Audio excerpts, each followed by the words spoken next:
आज आम जाना आसतु आधार कार्ड किपर डाउनलोड करवा और प्रिंट आउट करवा।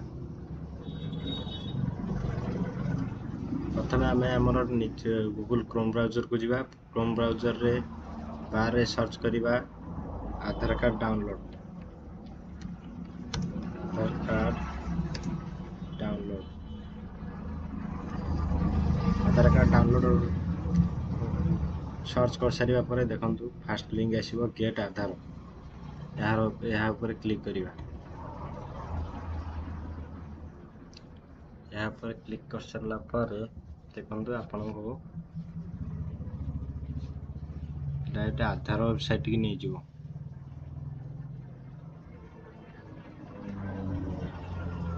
नेट टी स्लो अच्छी से स्लो हो।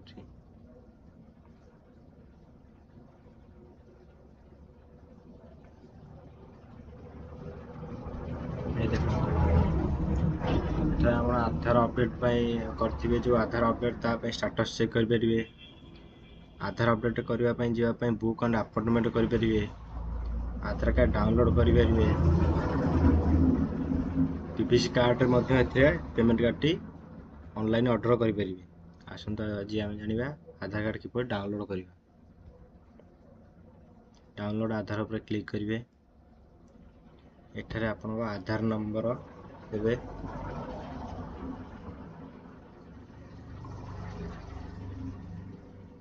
आपनकर आधार नंबर टी क्लिक कर आधार नंबर टी पुट कर दियंतु।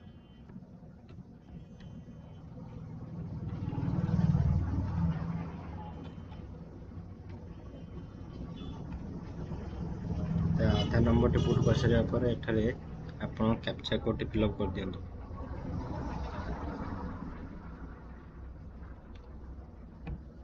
तापर सेंड ओटीपी पर क्लिक कर।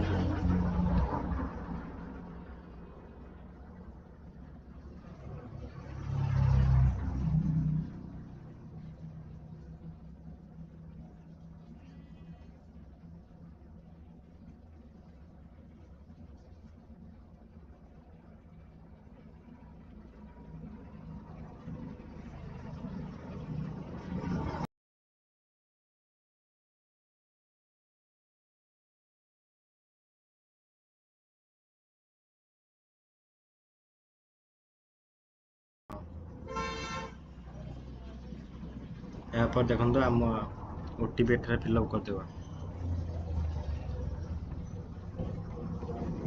तापर वेरीफाई और डाउनलोड ऊपर क्लिक करिवा।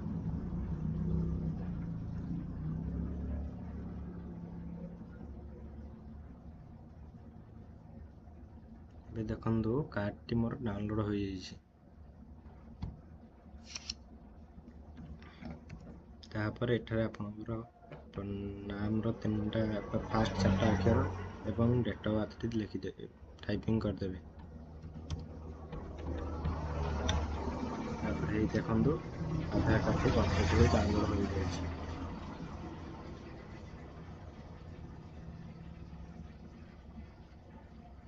यही आहरी आगु वीडियो देखिबा पई मो चैनल को सब्सक्राइब कर दियंतु।